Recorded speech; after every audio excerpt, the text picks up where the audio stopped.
पढ़ेगा इंडिया, बढ़ेगा इंडिया, तभी तो तरक्की करेगा इंडिया अलग। और मेरे को जो आज के प्रोग्राम से एनर्जी मिली वो ये कि मुबीन तू बस आगे बढ़, हम तेरे साथ हैं, ऐसा लग रहा था। तालीम से ही हर समाज की तरक्की मुमकिन। नौजवान कल को अपने मुस्तकबिल को संवारने के लिए आज को बेहतर बनाएं। तालीम ही से इंसान में शऊर आता है और दुनिया की क़ियादत कर सकता है। इसी मकसद को लेकर रियासत कर्नाटक गुलबर्गा शहर में यहाँ के मुगल फंक्शन हॉल में Mubeen's national education and economics conference का इनकाद अमल में आया। इस मौके पर मुबीन खैरदी डायरेक्टर मुबीन स्पोकन इंग्लिश ने कहा, नौजवान ही हैं जो मुख्तलिफ उलूम व फ़नून में दूसरे ममालिक के नौजवानों का मुकाबला करके मुल्क का नाम रोशन कर सकते हैं। इस मौके पर बड़े पैमाने पर कौमी तालीमी और माशी कॉन्फ्रेंस मुनक़द किए जाने पर मुबीन खैरदी साहब की खिदमत को सराहते हुए मुबारकबादी पेश की गई। इस मौके पर कई समाजी मिली मजहबी तंजीम के ज़िम्मेदारान और कई तालिब इल्म ने कसीर तादाद में शिरकत की। और मेरे को जो आज के प्रोग्राम से एनर्जी मिली वो ये कि मुबीन तू बस आगे बढ़, हम तेरे साथ हैं, ऐसा लग रहा था। चाहे वो नौजवान रहो या स्टूडेंट रहो या आम जनता। या कि गुलबर्गा से जब आप जाते हैं 50% आप लेक्चर्स की शक्ल में बेंगलुरु को दे रहे हैं, और गुलबर्गा से जो भी आगे जा रहा है वो बहुत अमेरिका, जापान, ऐसे अलग अलग मुकामात पे जाके डोमिनेट हो रहा है। तो ये पूरी क्वालिटीज़ गुलबर्गियंस की हैं। तो इसको और हम ज़्यादा ऊपर लाने के वास्ते ये हम पूरा प्रोग्राम करे थे। और ये गुलबर्गा की तारीख़ में अब तक के आप देखेंगे तो अल्हम्दुलिल्लाह एजुकेशन और इकनॉमिक डेवलपमेंट पे ये पहला तारीख़ी प्रोग्राम है जिसके अंदर सुबह में तो इतना ज़्यादा रश था कि हमको 500 और अलग से चेयर मंगाने पड़े इतने बड़े फंक्शन हॉल में। और दूसरी ये तो इस सिलसिले में बात हुई, ये करने का मकसद ये है कि दीनी इज्तिमा माशाल्लाह बहुत होते हैं और होना भी चाहिए, इसी तरह सियासी इज्तिमा होते हैं, लेकिन तालीमी और माशी तरक्की के वास्ते कोई इज्तिमा नहीं होता। ये बड़ी अजीब चीज़ देखता हूँ मैं माइनॉरिटीज़ में। आज़ादी से लेकर अब तक माशी तौर पे कोई तहरीक नहीं चलाई गई, तालीमी तौर पे थोड़ा बहुत चला है। तो हम ये माशी और तालीमी ये दोनों तहरीक शुरू करें हैं। इंशाअल्लाह अभी आने वाले दिनों में इकनॉमिक की जो है कॉन्फ्रेंस रहेंगी, ये हम तय कर चुके हैं एजुकेशन कॉन्फ्रेंस के साथ।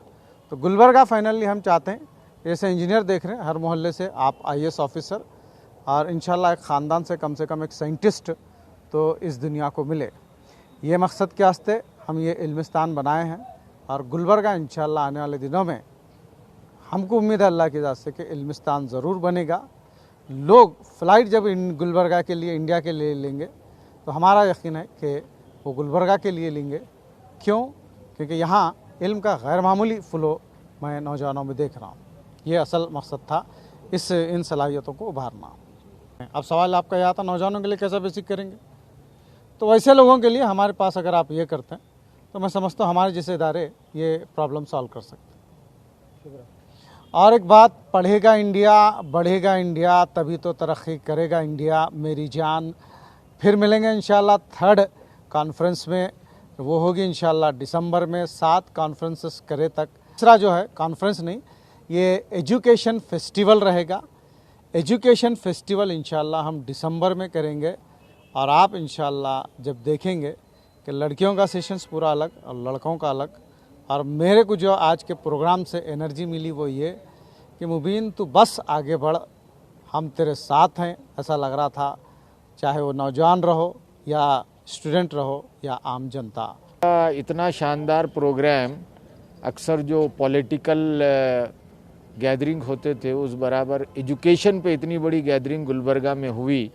और इसमें इस बात पर जोर दिया गया कि गुलबर्गा को एजुकेशन के मैप में सबसे प्रोमिनेंट पोजीशन पे लाया जाए और पूरे हिंदुस्तान में गुलबर्गा को वो मुकाम दिया जाए जिसका ज़िक्र NEP में किया गया है। NEP ये कहती है कि इंडिया जो है विश्व गुरु बनेगा, और विश्व गुरु जब इंडिया बनेगा तो गुलबर्गा जो है हिंदुस्तान का तालीमी गुरु बनेगा। तो ये यहाँ आज बात हुई और इसके लिए मुबीन साहब एक पूरा रोड मैप बनाए हैं और उस रोड मैप को इख्तियार करके गुलबर्गा के जो टैलेंट्स हैं उनको सर्च किया जाएगा और फिर उनको वेरियस फील्ड्स में प्रमोट किया जाएगा। NEP का भी बड़ा अच्छा जायज़ा लिया हमारे साथियों ने और ये कहा गया है कि एनईपी के जो पॉजिटिव पॉइंट्स हैं उनको अवाम सिटीज़न्स अडॉप्ट करें। और फिर इस बात पर भी जोर दिया गया कि हम गुलबर्गा में स्किल्स को डेवलप करें और पॉसिबल हुआ तो स्किल डेवलपमेंट की पूरी एक यूनिवर्सिटी क़ायम करें, क्योंकि जो हमारा बैकवर्ड एरिया है गुलबर्गा, अब तो अब मैं बैकवर्ड नहीं कहता हूँ, हैदराबाद कर्नाटक रीजन में स्किल्स की कोई कमी नहीं है, लेकिन इन स्किल्स को चैनलाइज और स्किल्स के इम्प्रूवमेंट नरिशमेंट की ज़रूरत है।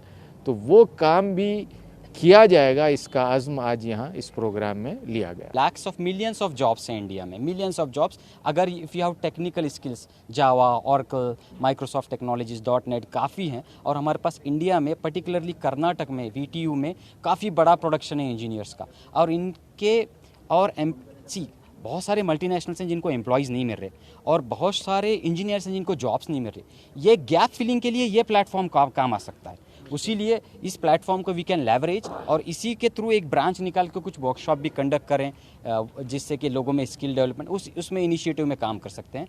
तो काफ़ी डाइवर्स बैकग्राउंड से लोग आए थे, गवर्नमेंट से। अभी एक साहब आए थे, ही इज़ फ्रॉम, मैं IT की इंडस्ट्री से हूँ। और IT इंडस्ट्री की और एक बात बताऊँगा मैं, गुलबर्गा में बहुत इंजीनियर्स हैं, मिडल ईस्ट में काम कर रहे हैं।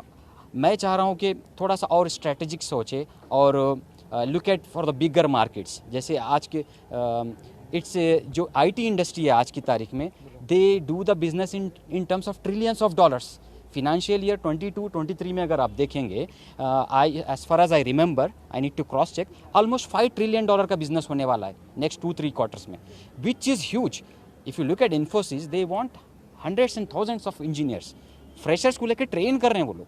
तो हमारे बच्चों के लिए एम्प्लॉयमेंट के लिए बहुत बड़ी अपॉर्चुनिटी है। सो ये प्लेटफॉर्म को मैं लेवरेज करके ये बोलना चाह रहा हूँ, please focus on skills, there are tons of opportunities for you all over the world. और हमारे रीजन पे ऐसी जिस तरह की इवेंट हुई, मैं लोगों से दरख्वास्त करता हूँ एजुकेशन बैकग्राउंड के, please call up such events. And Mubeen भाई मेरे हिसाब से इस तरह के इकोनॉमिक और एजुकेशनल इवेंट्स के ट्रेंड सेटर हैं।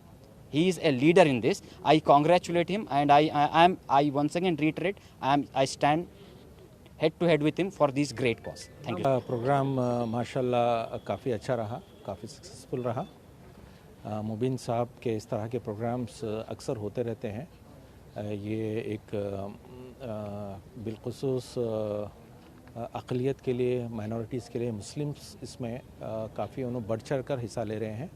मगर इनका जो कंट्रीब्यूशन है अक़लियत के लिए ही नहीं बल्कि इन जनरल तमाम अवाम के लिए, गुलबर्गा के तमाम सिटीज़न्स के लिए है, क्योंकि इन्होंने अपनी एकेडमी वगैरह जो भी खोल के रखी है, जो चालू किया है उन्होंने, काफ़ी इसमें डेवलपमेंट हो रहा है। आज का जो प्रोग्राम था, जो कॉन्फ्रेंस थी, ये one of the best conference आप कह सकते हैं कि भी इन्होंने इतना ब्यूटीफुल प्रिपरेशन किया था काफ़ी दिनों से।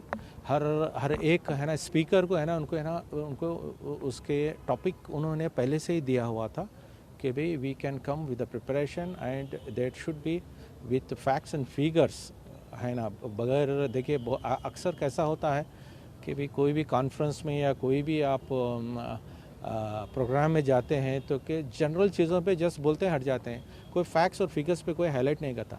जैसा आज के प्रोग्राम में मुझे है ना नेशनल एजुकेशन पॉलिसी 2020 के पॉजिटिव पॉइंट्स पे हाईलाइट करने के लिए दिया गया था, तो उसको है ना वक्त की कमी की वजह से मैं बहुत कम पॉइंट्स को मैंने हाईलाइट किया है। बहरहाल फिर कभी मौका आया तो कोई डिबेट वगैरह हुआ कि भाई इसके मेरिट्स डीमेरिट्स पे, तो इंशाल्लाह हम लोग है ना काफ़ी अच्छी तरह इसको हाईलाइट करेंगे, क्योंकि स्पेशली है ना माइनॉरिटीज़ को है ना इसके ख़िलाफ़ काफ़ी है ना ख़िलाफ़ बोला जा रहा है। देखिए हमको है ना कोई भी अच्छी चीज़ में, कोई अच्छी पॉलिसी में उसके पॉजिटिव चीज़ लेके है ना हमको आगे बढ़ना है। ये नहीं कि उसके ख़िलाफ़ बोल के है ना हम उसको पीछे है ना, हम हमारी कम्युनिटी के पीछे नहीं ढकल सकते, हमको आगे लेके जाना है हमारी कम्युनिटी का। हम कब तक पीछे रहेंगे? जैसे मुबीन साहब ने बताया कि अब हमारी आगे की जो ज़िंदगी है हमारे रोबोट से लड़ाई की है। अब फिर हम 50 साल पुरानी एजुकेशन पॉलिसी में हम पढ़ रहे हैं। जो भी एजुकेशन पॉलिसी जो इंडिया में जो बन के आई है, it is totally influenced by the European countries. आप देखिए इसमें बहुत सारे यूरोपियन कंट्रीज़ के जो पॉलिसीज़ हैं, जो आज है ना आप हिंदुस्तान का जो एजुकेशनल क्वालिटी इंडेक्स देखेंगे कि हिंदुस्तान का नंबर ही नहीं आता, कहीं दूर दूर से नज़र नहीं आता। तो इसीलिए है ना हम भी साथ इसके शाना बशाना साथ चलेंगे तो ही हमारी तरक्की है, हमारी तरक्की में रुकावट है ना, अगर कोई चीज़ बनती है तो हम प्लीज़ उसको नज़रअंदाज करके उसके पॉजिटिव पहलुओं के लेके हम आगे बढ़ेंगे। इजलास रहा, एजुकेशन ओरिएंटेड रहा, बहुत ही अच्छा रहा। सुबह के सेशन में गुलबर्गा शहर के मुख्तलिफ़ स्कूल से तलबा और तालिबात आए थे और असातिज़ा भी शरीक थे, कुछ पेरेंट्स भी थे। तो तलबा की इल्मी फ़िक्री इर्तिक़ा के लिए जो मौज़ूआत मुनासिब हैं उन्हीं पर यहाँ पर गुफ्तगू हुई, तलबा से इंटरेक्शन भी हुआ। तो हम समझते हैं कि तलबा के लिए इस तरह के सेशन बहुत इंपॉर्टेंट होते हैं, जहाँ उनको फ़िक्री ग़िज़ा भी मिलती है, रहनुमाई भी मिलती है और ये एहसास होता है कि माशरा उनके साथ है।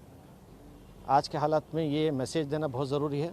इसके लिए मैं मुबीन साहब को मुबारकबाद देता हूँ कि उन्होंने ये शानदार पहल की, हमारे तलबा और तालिबात को ये एहसास कराया कि उनके तालीमी सफ़र में यहाँ का माशरा भी उनके साथ है। तो इंशाअल्लाह ये सफ़र जारी रहेगा और इसके शानदार नताइज सामने आएंगे।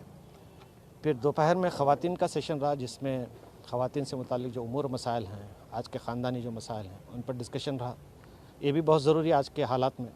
हमारे ख़ानदान जिस तरह के हैं और जिस तरह की तब्दीली उनमें आ रही है, मनफी तब्दीली, उसके लिए ज़रूरी है कि हम मिल बैठें और हमारे अपने ख़ानदानी मसाइल पर गुफ्तगू करें और ख़ानदानी रिश्तों को जोड़ने की कोशिश करें। इस सिलसिले में ये इजलास इंशाअल्लाह एक संग मील साबित होगा और शहर को ये मैसेज देगा कि हमारे अपने ख़ानदानी रिश्तों की अहमियत क्या है और इनको हम कैसे प्रोटेक्ट कर सकते हैं, कैसे इनकी हिफाजत कर सकते हैं। अभी शाम का जो सेशन रहा वो मुल्की हालात से मुताल्लिक़ रहा। हमारे अपनी जो मौजूदा सूरत हाल है, तालीमी, माशी, सियासी, समाजी, मिली, इन उमूर पर मुख्तलिफ़ पहलुओं से बातें आई हैं। हम समझते हैं कि इंशाअल्लाह ये बातें हमारे यहाँ के मिली क़ायदीन के लिए, सियासी क़ायदीन के लिए, मिलत के नौजवानों के लिए रहनुमा बनेंगी और आने वाले दिनों में एक मुस्बत तब्दीली आएगी इंशाअल्लाह। तो ओवरऑल बहुत ही अच्छा इक़दाम है, ये होता रहना चाहिए और इस तरह के ठोस कामों में मिलत के दरमियान इत्तेहाद होना चाहिए।